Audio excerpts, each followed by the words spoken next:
Good evening, नमस्कार, बहुत बहुत स्वागत है। मैं हूं अमित सिंह, आप देख रहे हैं वॉर स्पेशल इंडिया न्यूज पर। मेरे साथ ईरान इजराइल जंग को 8 दिन लगभग हो चुके हैं, लेकिन लगता नहीं कि अभी यह युद्ध थमने वाला है। दोनों ओर से विनाशक हथियारों का इस्तेमाल लगातार जारी है। ईरान ने नए हथियारों से हमले की चेतावनी दे दी है, लेकिन समझिए यह चेतावनी कितनी खतरनाक है।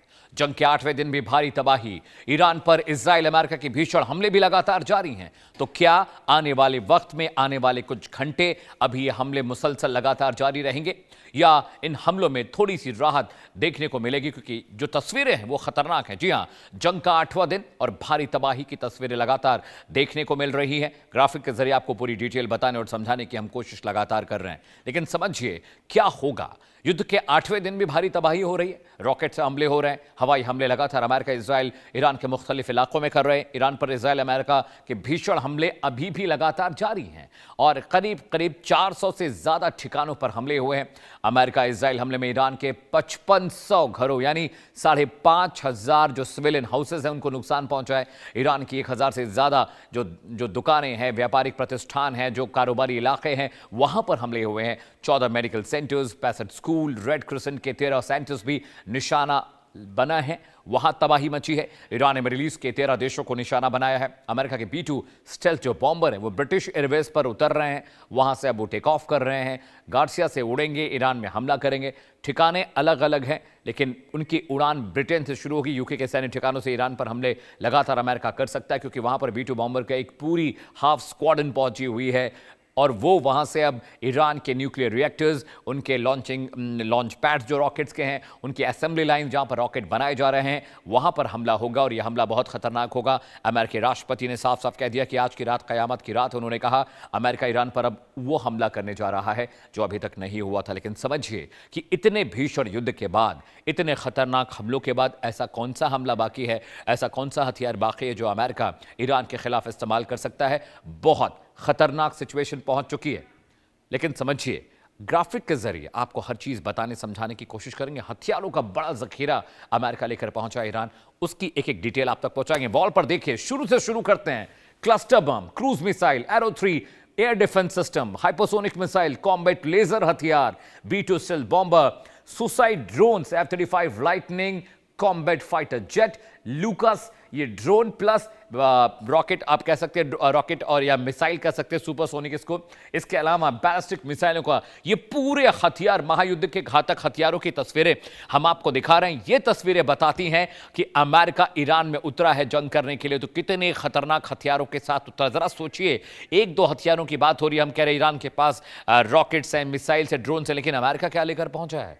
दर्शकों, ये तस्वीरें आप देखेंगे तो आप समझेंगे कि यह जंग इतनी आसान भी नहीं है ईरान के लिए, क्योंकि अमेरिका इजराइल इतने घातक हथियारों के साथ वहां पर पहुंचे हैं कि ईंट से ईंट, जर्रा जर्रा ईरान का तबाह और बर्बाद हो सकता है। जैसे जैसे युद्ध के दिन बीतते जा रहे हैं, ईरान आक्रामक हमले कर रहा है। इजराइल का दावा है कि वो आने वाले वक्त में ईरान पर क्लस्टर बम से हमला करेगा। ईरानी मीडिया, प्रेस टीवी ने भी अपने एक्स पोस्ट पर इजराइल की राजधानी तेल अवीव पर क्लस्टर बम गिराने के वीडियो शेयर किए हैं। ईरान का यह हमला गुरुवार रात किया गया बताया जा रहा है। तस्वीरों में आप उनको देख सकते हैं, समझ सकते हैं कैसे गुच्छों में दर्जनों बम। इन्हें क्लस्टर बम का मतलब होता है एक साथ कई सारे बम गिराए जाते हैं और वो अलग अलग वक्त पर, अलग अलग ड्यूरेशन पर फटते हैं। एक साथ बमों की बौछार होती है, जैसे बारिश होती है आसमान से, वैसे ही क्लस्टर बम गिरते हैं। उनकी तस्वीरें हम आपको दिखाने जा रहे हैं और आप देखेंगे तो आपको समझ में आएगा कैसे क्लस्टर बम गिरते हैं। ये देखिए, आसमान पर आपको जो तस्वीरें दिखाई दे रही हैं, ये तस्वीरें देखिए किस तरह से एक साथ ऐसे लग रहा है हजारों सितारे जमीन पर गिर रहे हैं। और ये तस्वीरें देखने के बाद आप समझेंगे कि क्लस्टर बम से कैसे हमला होता है। पूरा का पूरा आसमान आपको भरा हुआ दिखाई देगा और ये क्लस्टर बम्स की बारिश है। देखिए, एक साथ एक टारगेट पर गिरते हैं और एक के बाद एक धमाका होता है। क्लस्टर बम के गिराने के पीछे का मकसद यह होता है कि इंश्योर कर लिया जाए कि जिस टारगेट पर वो बम गिरा है वो टारगेट तबाह हो जाए, बर्बाद हो जाए, उसके बचने के चांसेस न रहे। तो ये क्लस्टर बम इसीलिए गिराए जाते हैं ताकि जो आइडेंटिफाइड प्रिसाइज टारगेट है उसके बचने के चांसेस बिल्कुल ना रहें, क्योंकि अगर ऐसा होता है तो दुश्मन बचकर भाग सकता है। लेकिन जब क्लस्टर बमों से हमला होता है, क्लस्टर बम कहां कहां गिरे मैं आपको बता देता हूं।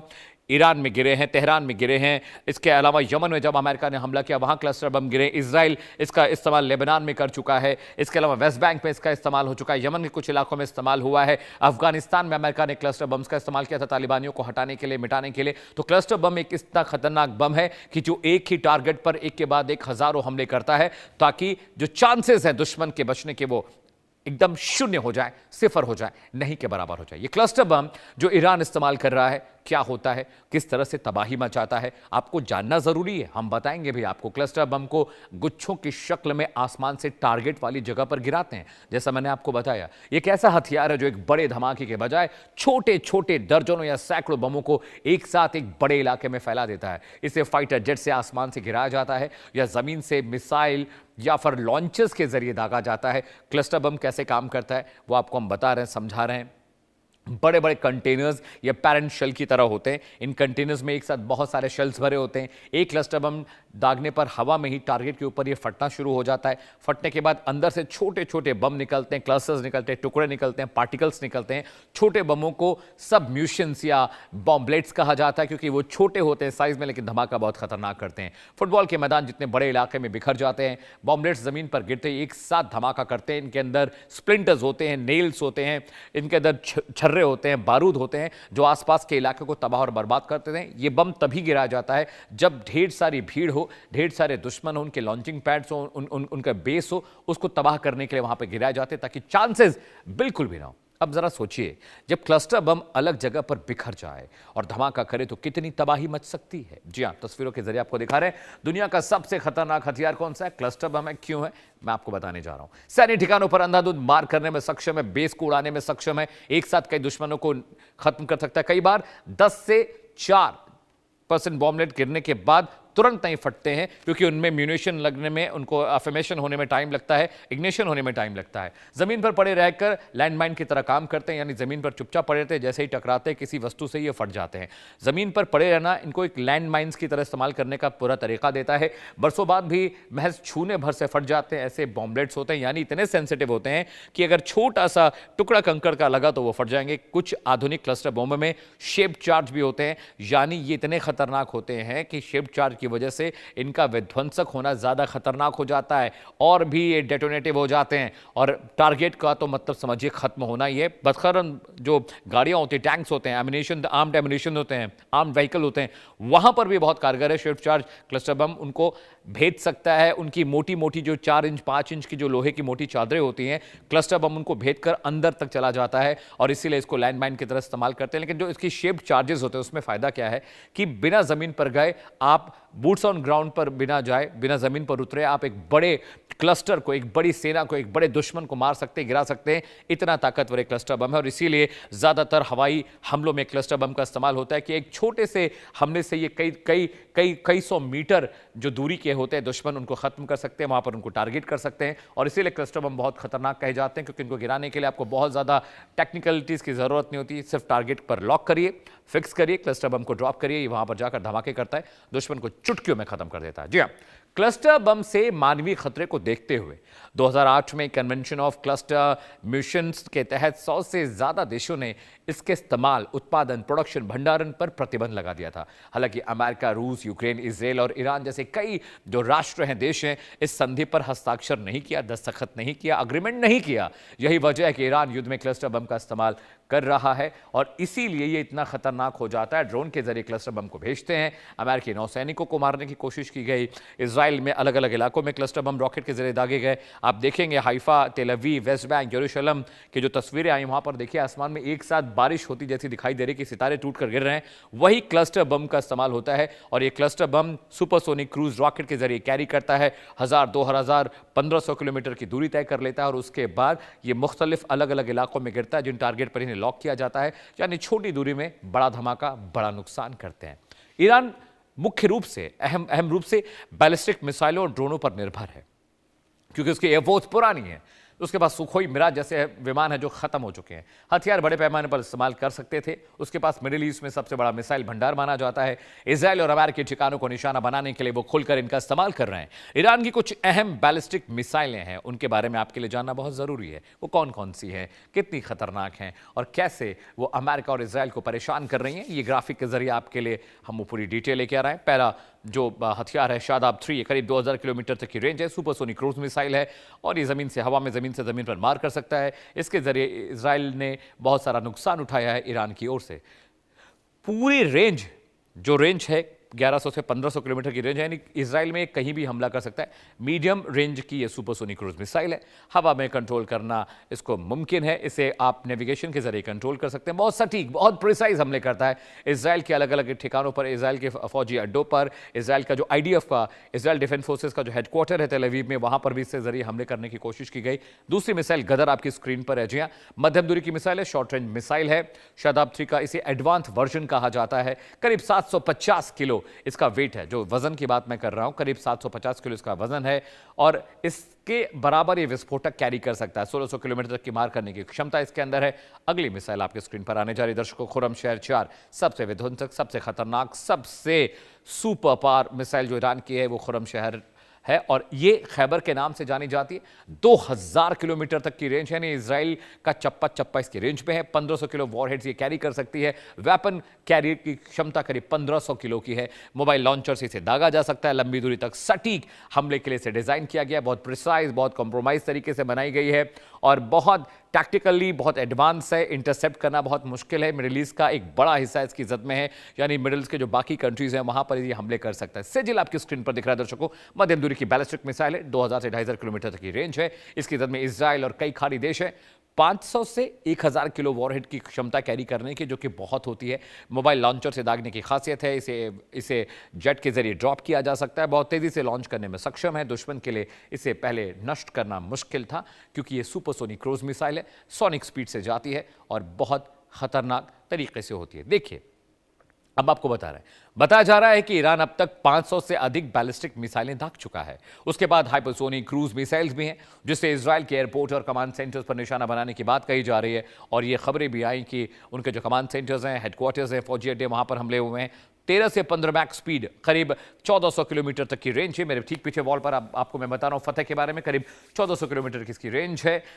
मैन्यूवरेबल री एंट्री व्हीकल, यानी हवा में घूम सकता है और इसको कैरी कर सकते हैं। लॉजिस्टिक्स बहुत आसान है। आयरन डोम, एरो, थार्ड जैसे डिफेंस सिस्टम को चकमा देने में मारे, यानी आयरन डोम और आयरन बीम जो इंटरसेप्ट करते हैं, हवा में टारगेट को लॉक कर मारते हैं, उनको ये चकमा दे सकती है। अब समझिए कि ईरान की सबसे उन्नत किस्म की जो मिसाइल है वो फतेह 2 है।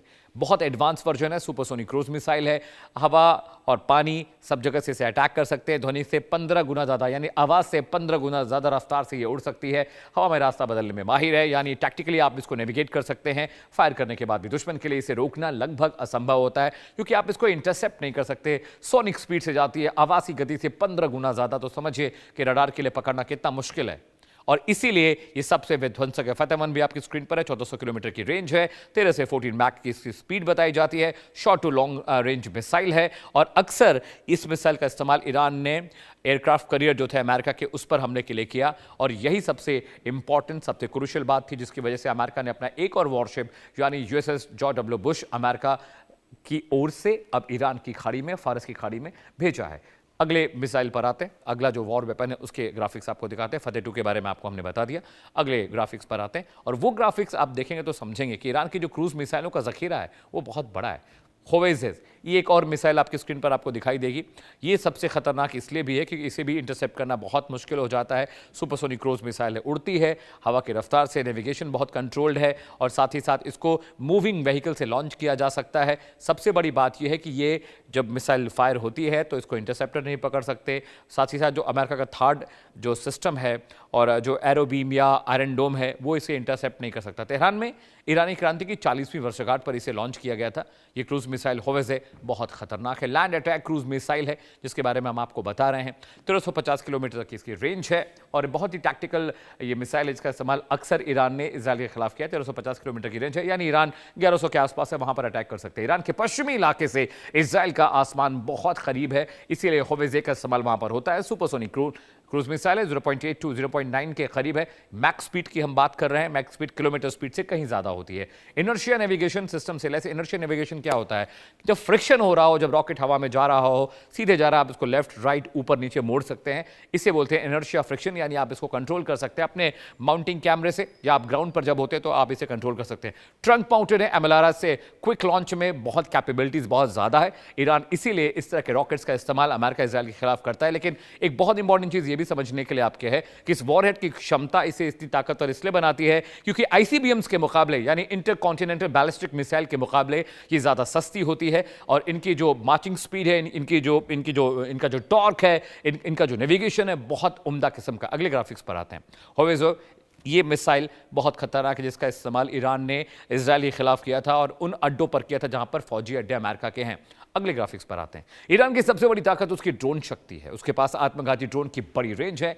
इन्हीं आत्मघाती ड्रोन की मदद से वो इजराइल के तेल अवीव, हाइफा, पेटा, तिक्का जैसे शहरों के साथ खाड़ी देशों में भी अमेरिकी बेस और कुछ सिविलियन जगहों पर हमले किए। ईरान को वर्तमान वक्त में दुनिया की ड्रोन महाशक्ति माना जाता है। ईरान के पास कम से कम 10 अलग अलग प्रकार के, अलग अलग किस्म के आत्मघाती यानी कामिकाज़ी ड्रोन्स हैं। ये बैलिस्टिक मिसाइल जैसी सटीकता के साथ रडार से बचते हुए हमला करने में सक्षम है। इन्हीं में से एक है शाहिद सीरीज ड्रोन्स। इस युद्ध में ईरान सबसे ज्यादा इसी का इस्तेमाल करता रहा है। इन्हें आसमान का घास काटने वाला कहा जाता है क्योंकि इनका इंजन एक पुरानी मोटरसाइकिल जैसा शोर करता है। ग्राफिक ले आते हैं आपको। शाहिद 136 को समझिए कि ये रॉकेट कितना खतरनाक है, क्यों ईरान इसका इस्तेमाल करता है, क्यों अमेरिका इजराइल इस रॉकेट से डरते हैं, क्यों इसे इंटरसेप्ट करना बहुत मुश्किल हो जाता है। मेरे ठीक पीछे जो आप तस्वीर देख रहे हैं ये वही है जो इसको ग्रास कटर ऑफ स्काई कहा जाता है क्योंकि इतना खतरनाक है, इसे इंटरसेप्ट करना बहुत मुश्किल है। ये एक आत्मघाती ड्रोन है। 2000 से 2500 किलोमीटर तक की इसकी रेंज मानी जाती है। इसे ट्रक से लॉन्च कर सकते हैं। कैपेबिलिटीज इतनी ज़्यादा है कि इसको मूविंग आप कहीं भी ले जा सकते हैं, कहीं भी ला सकते हैं और इसीलिए इसको आसानी से इस्तेमाल किया जा सकता है। इसकी रेंज में इजराइल भी है, खाड़ी देश भी हैं, वो भी तमाम कंट्रीज़ हैं जहाँ पर जिनके साथ ईरान के ताल्लुकात अच्छे नहीं थे। Kuwait, Jordan, Qatar, UAE, Saudi Arabia, Abu Dhabi, इन सब जगहों पर इसी तरह के आत्मघाती ड्रोन के जरिए हमले हुए थे।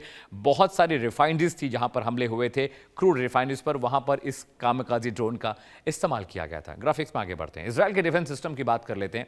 अभी तक हमने आपको ईरान के हथियारों के बारे में बताया, लेकिन इजराइल भी थोड़ा कमतर नहीं है। आइए उसकी जानकारी भी आपको देते हैं। जी हाँ, इजराइल उन्नत हथियारों से न सिर्फ ईरान में तबाही मचा रहा है बल्कि मल्टी लेयर डिफेंस सिस्टम से ईरान के हमलों को नाकाम भी कर रहा है। इजराइल की ताकत मुख्य रूप से एक सुपीरियॉरिटी प्रिसिजन स्ट्राइक है, यानी बिल्कुल सटीक हमला। मल्टी लेयर एयर डिफेंस और हाईटेक सिस्टम पर वो काम करते हैं। ये इतने मजबूत हैं कि इजराइल की एयर डिफेंस ने ईरान की 80 से 90% मिसाइलों को यूं ही ड्रोन के जरिए रोका, मारा, उन्हें नल और वॉइड कर दिया। आयरन डोम शॉर्ट रेंज रॉकेट्स, मोटा ड्रोन के खिलाफ ये काम करता है। आयरन डोम के बारे में बताऊं, आयरन डोम इजराइल का एयर डिफेंस सिस्टम है जिसके जरिए हवाई हमलों को इजराइल बहुत आसानी से रोक सकता है। हमास ने जब हमले किए तो आयरन डोम ने उनकी मदद की उन हमलों को रोकने के लिए। शॉर्ट रेंज रॉकेट्स, मोटा ड्रोन्स को बहुत आसानी से आयरन डोम इंटरसेप्ट करता है और हवा में उन्हें मार गिराता है। ये इजराइल का सबसे सटीक प्रिसाइज एयर डिफेंस सिस्टम है जिसका इस्तेमाल इजराइल काफ़ी वक्त से कर रहा है। अब उन्होंने आयरन बीम भी बना लिया, उसके बारे में आपको बताऊंगा। इसकी जो एक्यूरेसी है वो 90% है, 90% ये एक्यूरेसी है, यानी 90% तक हवाई हमलों को ये रोक सकता है, मार सकता है, उन्हें मारकर गिरा सकता है। ईरान युद्ध में हजारों रॉकेट्स इसने इंटरसेप्ट किए। 90% इंटरसेप्ट रेट है, यानी अपने आप में एक बहुत मुकम्मल मशीन है। Laser based system iron beam के बारे में आपको बता रहे हैं। इस पर किसी भी तरह के रॉकेट, मिसाइल, विस्फोटक नहीं होता है। ये लेजर के जरिए नेविगेट करता है, खत्म करता है शॉर्ट रेंज थ्रेट्स, यानी रॉकेट ड्रोन को लेजर से जलाकर नष्ट करता है और इसीलिए ये बहुत लंबे वक्त तक काम कर सकता है। इसको रिफ्यूल करने की जरूरत नहीं होती, इसमें रॉकेट नहीं लगाना होता है, सिर्फ चार्ज करिए और निशाना लगाते रहिए। इसकी कॉस्ट बहुत कम होती है, यानी रॉकेट और ड्रोन्स और मिसाइल का इस्तेमाल करके आप दुश्मन को मारते हैं वो बहुत बड़ा खर्चा, लेकिन यहां पर क्या करना है, आपको आयरन बीम को सिर्फ चार्ज करना है।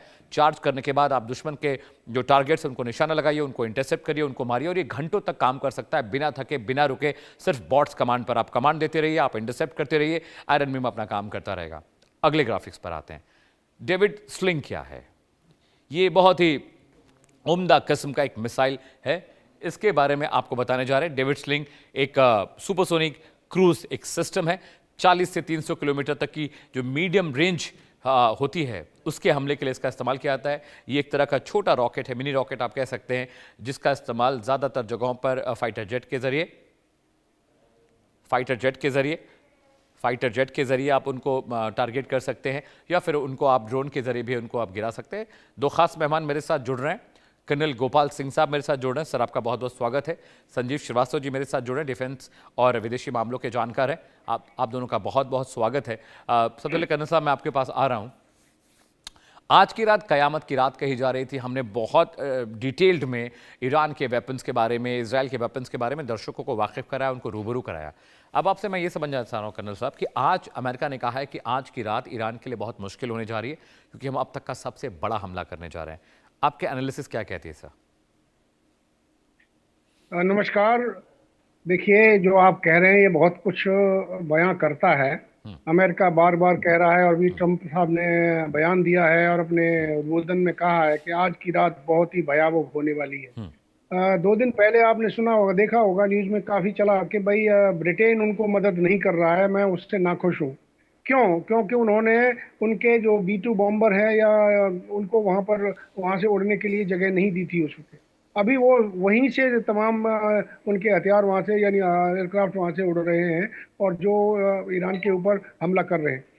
तो आज यानी इजराइल, अमेरिका और जहां जहां इनके अमेरिका के बेसेस हैं, यदि वहां से तमाम इनके जो हथियार यानी एयरक्राफ्ट उड़ते हैं, B-1 B-2 बॉम्बर, आपका राफ्टर 22 और जो F-35, ये सारे विमान यदि उड़ करके एक साथ में टारगेट जो तकरीबन 30 40 50 टारगेट एक साथ में ईरान के ऊपर लेते हैं, तो उससे बहुत बड़ी तबाही होने की संभावना है।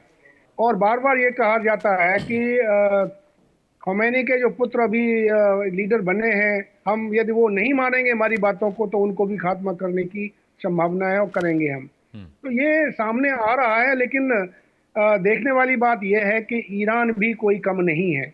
इनके पास में 3000 से ज्यादा मिसाइल, जो काउंटेड मिसाइल थी, कुछ समय पहले इसके बारे में रिपोर्ट आई थी, उनमें से इन्होंने तकरीबन 500 से 700 के बीच में ही खत्म अभी यानी इस्तेमाल की हैं। ज्यादातर इनके पास में 80,000 से ज्यादा कहीं इनके पास ड्रोन थे, उसमें से तकरीबन 5,000 से 6,000 या 7,000 के करीब उन्होंने ड्रोन्स यानी अपना ड्रोन्स का इस्तेमाल किया। यानी ईरान के पास में भी तमाम जखीरा है, उस जखीरे को यानी इस्तेमाल करेगा। और आप समझिए कि न केवल ईरान अपने यानी अपनी फैक्ट्रियों में तकरीबन 500 से 600 ड्रोन्स रोजाना बना रहा है। तो जितना इस्तेमाल करता है उसके तकरीबन उससे 50% वो रोजाना तैयार भी कर रहा है।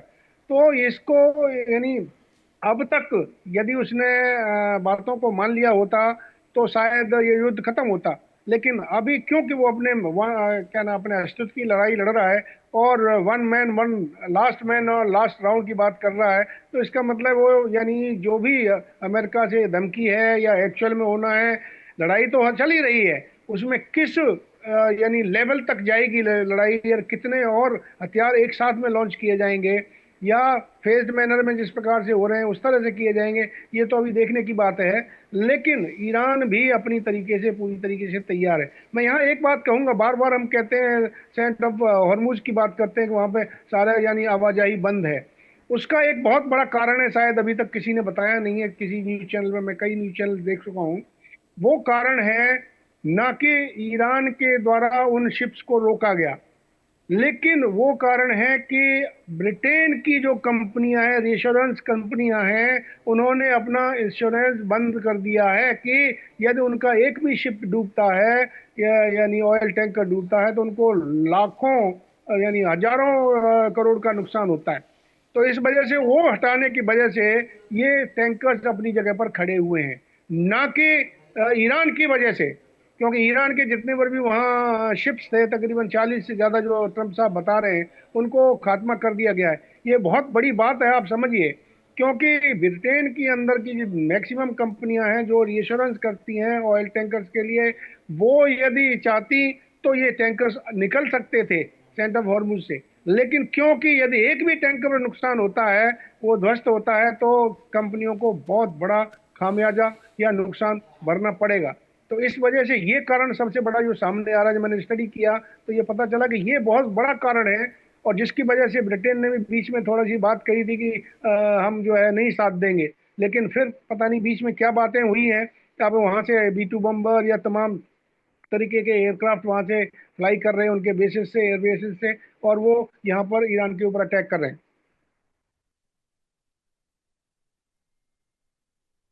जो आप बात कह रहे हैं कि ईरान इतना कमज़ोर नहीं है और अमेरिका की तैयारी और ताकत के बारे में भी हम लगातार बात कर रहे हैं, लेकिन सर एक बहुत इंपॉर्टेंट बात यह है कि अमेरिका के पास जो हथियार है, इसराइल के पास जो हथियार है, ईरान के पास वेपन्स हैं, लेकिन दुनिया का सबसे मॉडर्न वॉरहेड टेक्नोलॉजी अमेरिका और इसराइल के पास है। ये जिद है ईरान की, जिसकी वजह से तबाही और मची है।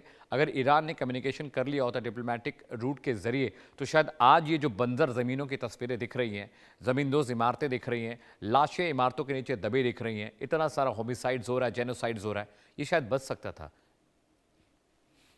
आप बिल्कुल सही कह रहे हैं कि देखिए, जिस प्रकार से तकरीबन 30% पॉपुलेशन ईरान के अंदर सत्ता के खिलाफ है, जी। और उसको सपोर्ट भी अमेरिका द्वारा किया जा रहा है।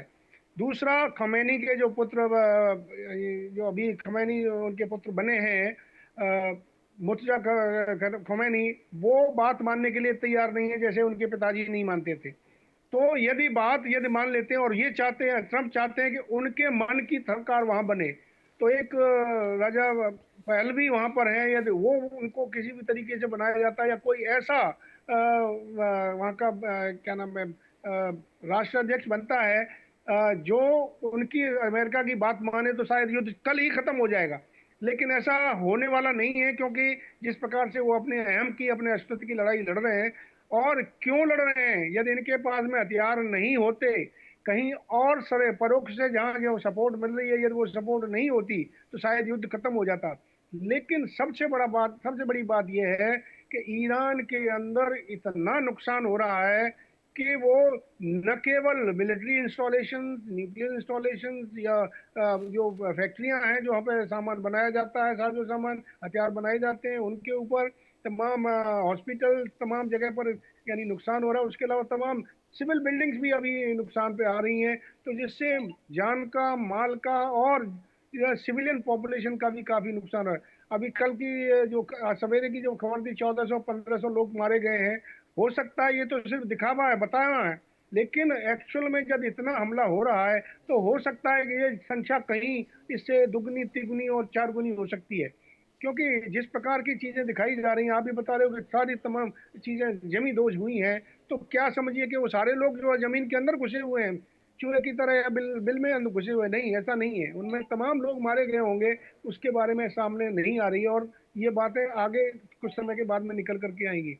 रही बात आज कौन सा कितना बड़ा हमला होने वाला है, वो मैंने पहले भी कहा कि हो सकता है कि B-2 बम्बर, B-1 बम्बर, आप रैप्टर 22, 35, और जो भी उनकी, तो उसकी तरफ ग्राउंड बेस्ड जो उनकी मिसाइल सिस्टम है, वो ईरान से भी, सॉरी, इजराइल से भी, और अमेरिकन बेसिस से भी, ये चारों तरफ से यदि एक साथ में तकरीबन 40-50 जगह पर हमला, 60 जगह पर हमला होता है, तो उससे बहुत ज्यादा ईरान को नुकसान होने वाला है।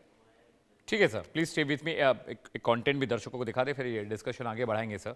ईरान की सबसे जो बड़ी ताकत है उसकी ड्रोन शक्ति मानी जाती है। उसके बाद आत्मघाती ड्रोन्स की एक बहुत बड़ी रेंज है। इन्हीं आत्मघाती ड्रोन की मदद से वो इजराइल के तेल अवीव, हाइफा, पेटा और तिक्का जैसे शहरों के साथ खाड़ी देशों में भी अमेरिकी बेस और कुछ सिविलियन इलाकों में उसने हमले किए। ईरान को मौजूदा वक्त में दुनिया की ड्रोन महाशक्ति माना जाता है। ईरान के पास कम से कम 10 अलग अलग तरीके के आत्मघाती ड्रोन्स हैं, जिन्हें कामाकाजी कहते हैं।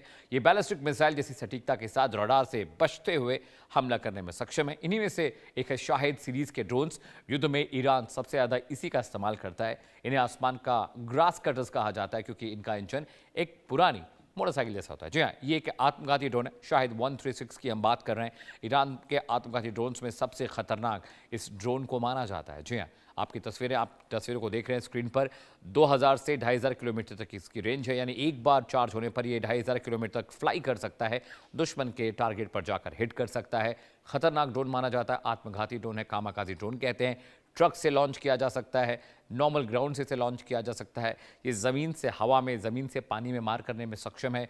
झुंड में हमला करता है, एक साथ कई सारे ड्रोन्स आप उनको भेज सकते हैं दुश्मन के ठिकानों पर, वहाँ पर ये एक साथ हमले करते हैं।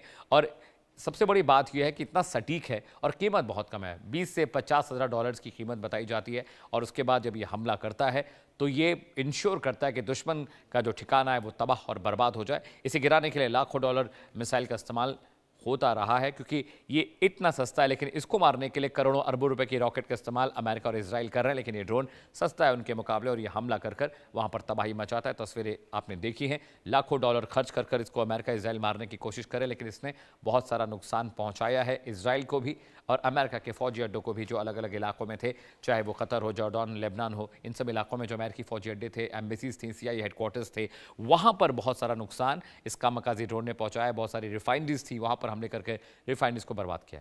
मेहमान मेरे साथ बने हुए हैं, कर्नल साहब मेरे साथ हैं, उनके जरिए ये बात समझने और जानने की बहुत ज़रूरत है कि शाहिद ड्रोन जो कामकाजी ड्रोन हम बता रहे हैं, आप देखिए किस तरीके से शाहिद 238 के बारे में भी आपको हम बता रहे थे। कर्नल साहब, अब इन सस्ते ड्रोन्स को मारने के लिए अमेरिका और इजराइल लाखों अरबों रुपए खर्च कर रहे हैं। ये सस्ते ड्रोन्स हैं, टारगेट पर जाते हैं, 1500 से 2000 किलोमीटर की रेंज है, कुछ कुछ तो सोनिक स्पीड से भी जाते हैं। ये टेक्नोलॉजी जो ईरान के पास है, पिछले 20-25 सालों में जो ईरान ने डेवलप की, इसका तोड़ सच में निकालने में अमेरिका को बहुत वक्त लगा। हालांकि अमेरिका अब हावी है जंग पर, लेकिन इन्होंने बहुत नुकसान किया है अमेरिका, इजराइल और खाड़ी देशों का। सही कह रहे हैं। देखिए, ये ड्रोन जो है आसानी से चला जाता है और जाने के बाद में उनकी सीमा के अंदर घुस करके उसको तबाही करने की कोशिश करता है। यदि आयरन डोम की बात करें या पेट्रियट मिसाइल्स की या इनकी तब की बात करें, जो डिफेंस सिस्टम है अमेरिका का, उस डिफेंस सिस्टम की कॉस्ट और इसकी कॉस्ट में तकरीबन 1/5 का फर्क है। यानी यदि 10,000 या 20,000 डॉलर का ये ड्रोन है तो कम से कम 1 लाख डॉलर से ज्यादा का खर्चा करना पड़ता है एक ड्रोन को गिराने के लिए। उसके बावजूद भी यानी परसेंटेज ऑफ न्यूट्रलाइजेशन वो तकरीबन 90% है।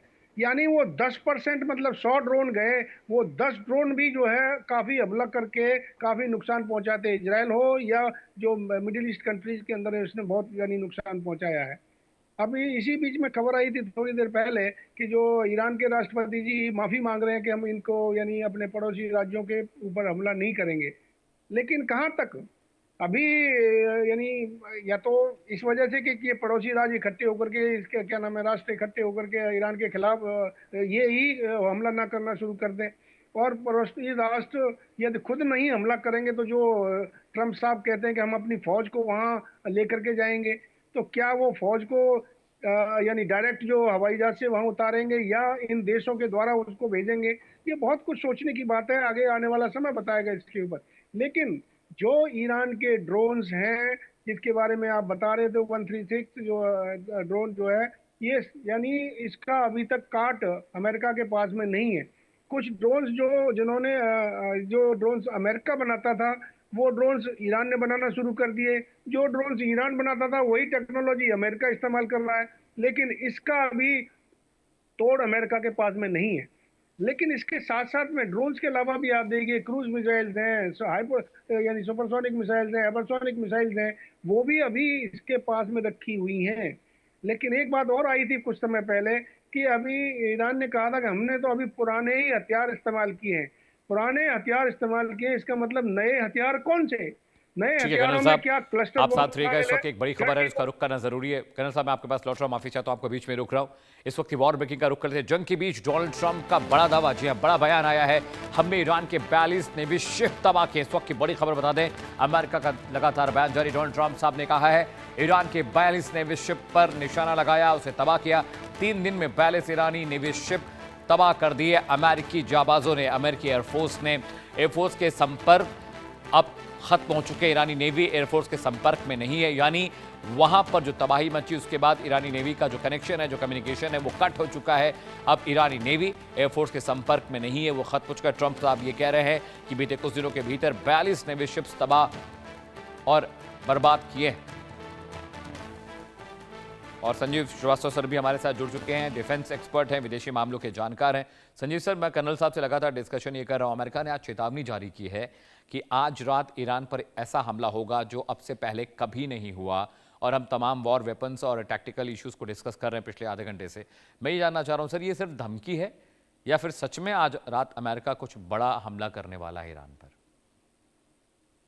देखिए, यकीनन ये जो चेतावनी एक मनोवैज्ञानिक जो दबाव को बनाने की जो रणनीति के तहत इस तरीके के बयान दिए गए हैं।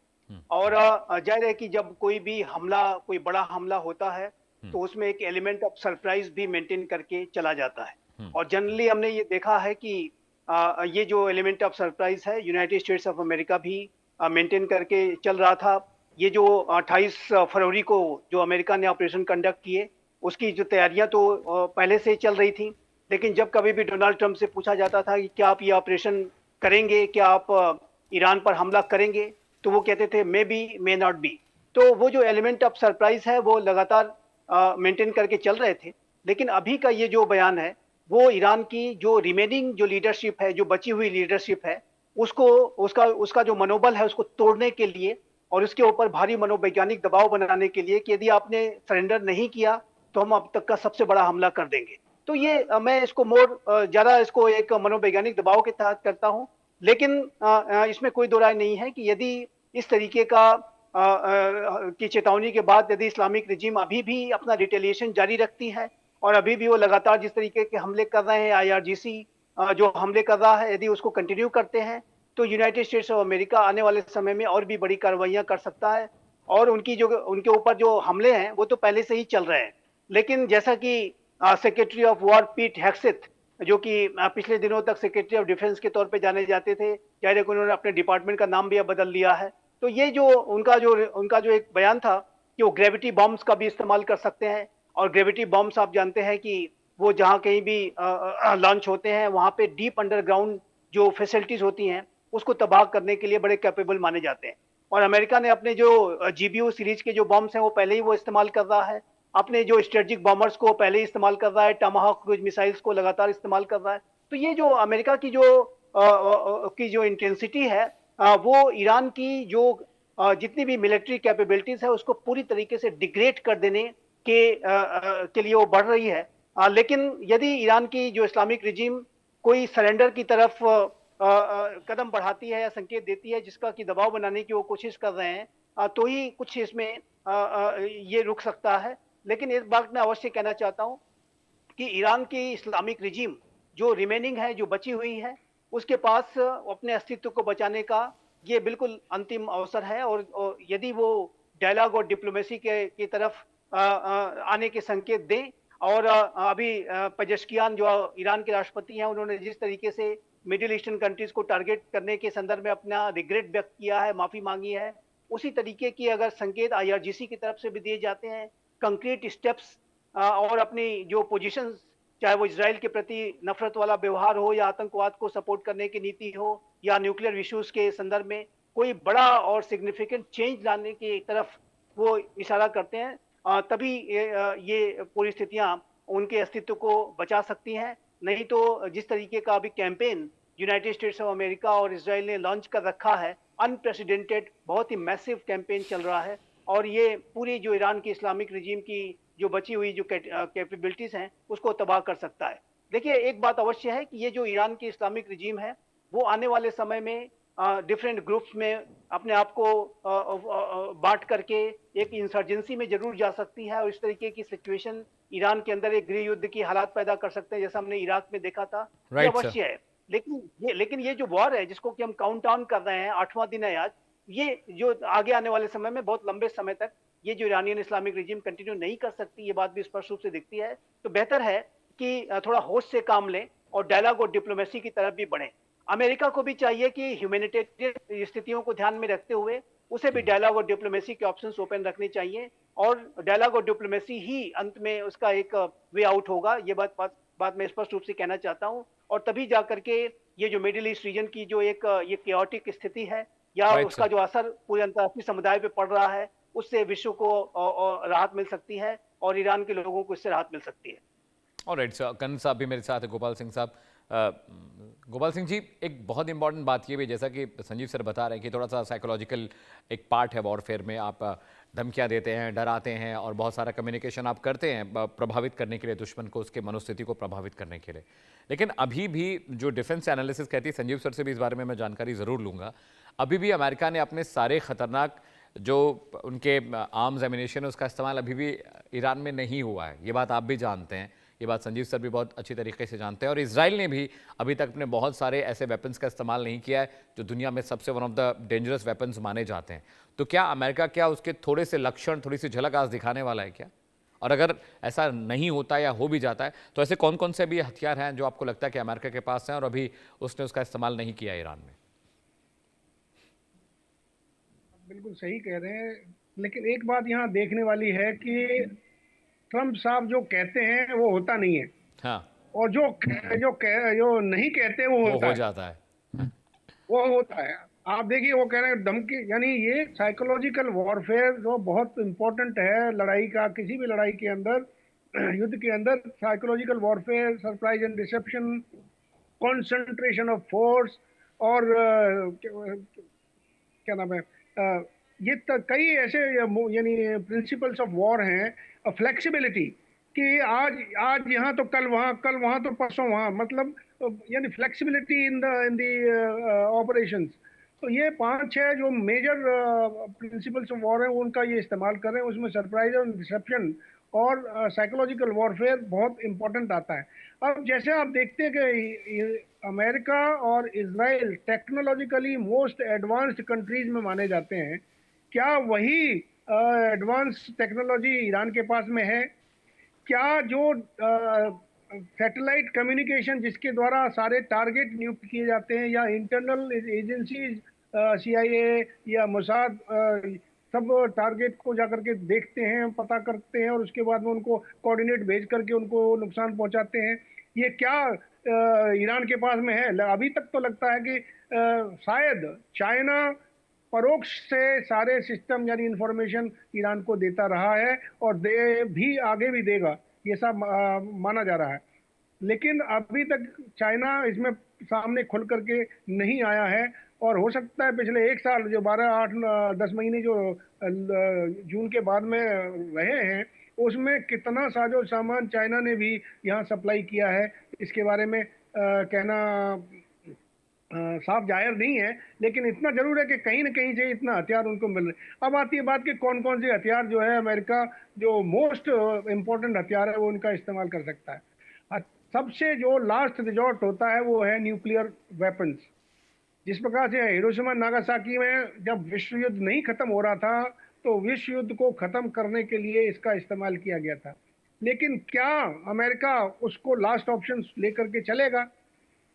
क्या ईरान के पास में, अभी थोड़ी देर पहले जो मैं किसी दूसरे न्यूज चैनल पे देख रहा था कि अमेरिका बता रहा है कि इनके पास में 8 महीने, हमने देखा 8 महीने पहले इनके पास में परमाणु बम नहीं था ईरान के पास में। तो ट्रम्प साहब बार बार कहते हैं उनके पास परमाणु बम नहीं था, तो भैया हमला क्यों कर रहे हो? लेकिन यदि परमाणु बम नहीं है तो जो सुपरसोनिक और हाइपरसोनिक जो इनकी मिसाइल्स हैं, और जो नए हथियार जिनकी ईरान बात कर रहा है, क्या वो केमिकल वॉरफेयर से टिप हैं? क्या वो बायोलॉजिकल बायोलॉजी वेपन उसके अंदर है? क्या मतलब जी टोटल मास डिस्ट्रक्शन के लिए वो इस्तेमाल किए जाएंगे? उसके बाद में क्या जो क्लस्टर बॉम्ब्स हैं, जो एक जगह नहीं पूरा तमाम जगह का नुकसान करते हैं, और तमाम यानी बॉम्बलेट में। अब मैं एक बात यहाँ कहूंगा, जैसे हमारे रामायण में या महाभारत में देखा कि एक तीर मारते थे उससे तकरीबन 100 तीर बन जाते थे। कर्नल साहब, एक बहुत बड़ी खबर आ रही है, मैं आपको रोक रहा हूं, ब्रेकिंग न्यूज आ रही है। जंग के बीच ईरान का अमेरिका पर बड़ा आरोप है। आरोप क्या है वो भी जान लीजिए।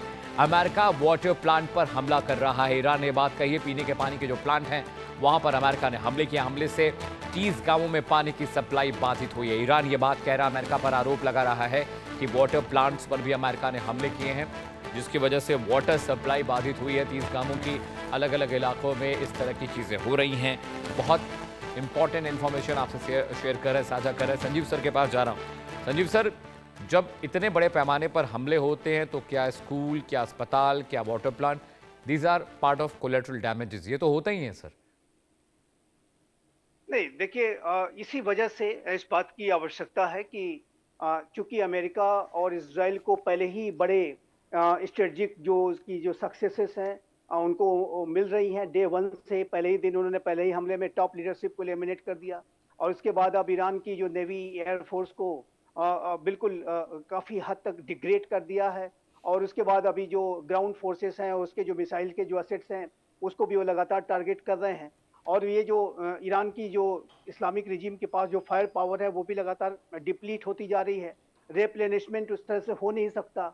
ड्रोन्स वगैरह ही वो बना सकते हैं, लेकिन बड़ी बैलिस्टिक मिसाइलें उतनी तेज गति से नहीं डेवलप कर सकते जिस तरह से वो इस्तेमाल कर रहे हैं।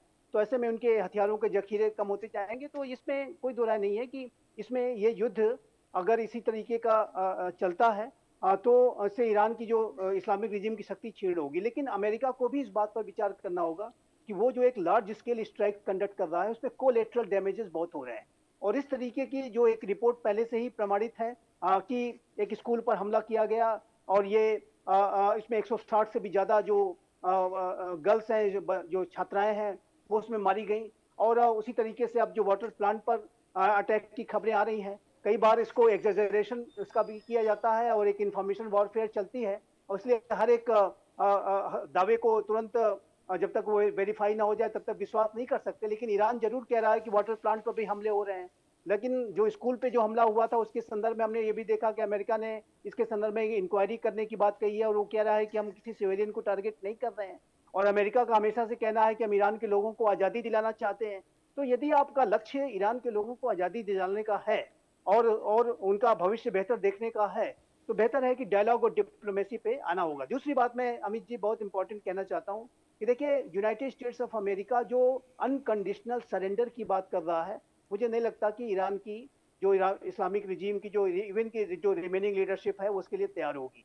और यदि अमेरिका के लिए के सामने वो अनकंडीशनल सरेंडर नहीं करते हैं तो क्या America boots on the ground करेगा? क्या वो अमेरिका अपने ग्राउंड फोर्सेस उतारेगा?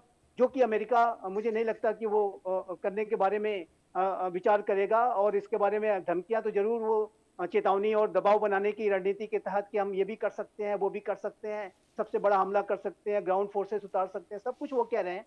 लेकिन मुझे अभी भी इस बात को मेरे असेसमेंट के मुताबिक अमेरिका ऐसा अगर करेगा तो उसको हैवी लॉसेस का सामना करना पड़ेगा।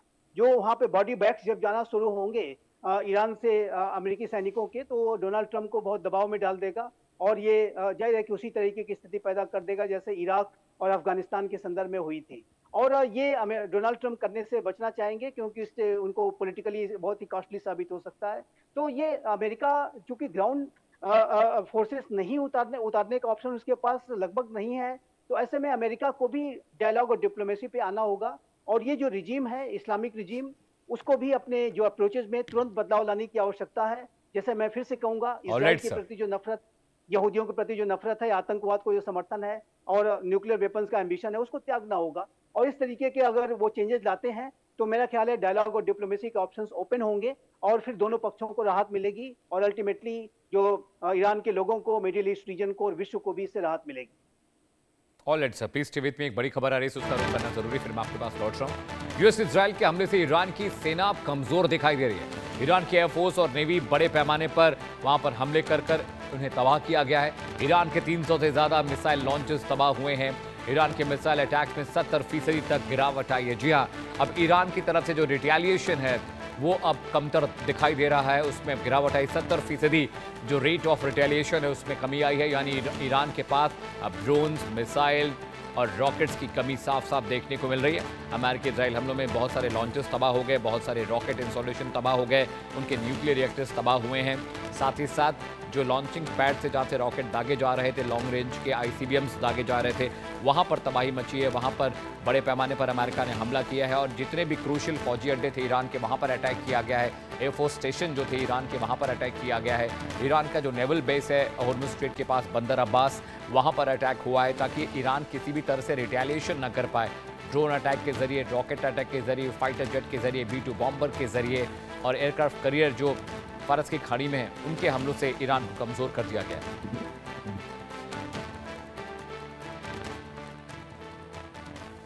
जी हाँ, और दो खास मेहमान मेरे साथ हैं। कर्नल गोपाल सिंह साहब मेरे साथ है, संजय श्रीवास्तव जी मेरे साथ है, विदेशी मामलों की जानकारी। कर्नल साहब, अभी जो खबर आ रही है कि ईरान, जो आप कह भी रहे थे कि ईरान अब धीरे धीरे चीज़ें अब कमतर होती जाएंगी। अमेरिका ने इतना हैवी रिटेलिएशन किया है इजराइल ने कि अब चीज़ें उनकी कंट्रोल में नहीं रही। रॉकेट लॉन्चर सीमित हैं, ड्रोन सीमित हैं, अब धीरे धीरे वो खत्म है। 2-2.5 हज़ार के आसपास के उनके पास प्रोजेक्टाइल होने की बात कही जा रही थी, अब उनके अटैक्स भी कम हो गए हैं। ये रिपोर्ट आ रही है ग्राउंड जीरो से। गोपाल सिंह जी।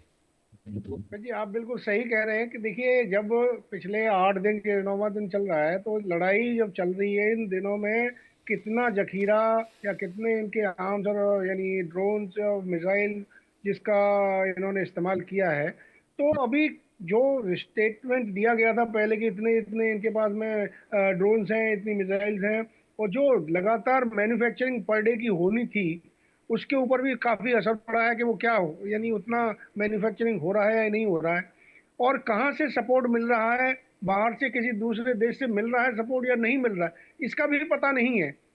लेकिन क्योंकि उसने कुछ यानी अपने मिसाइल्स का और ड्रोन्स का इस्तेमाल अभी कम किया है, उसका मतलब ये नहीं कि वो यानी अपने हथियारों का बहुत ज्यादा ही उसके पास में कमी होगी, इस वजह से उसने कम किया है।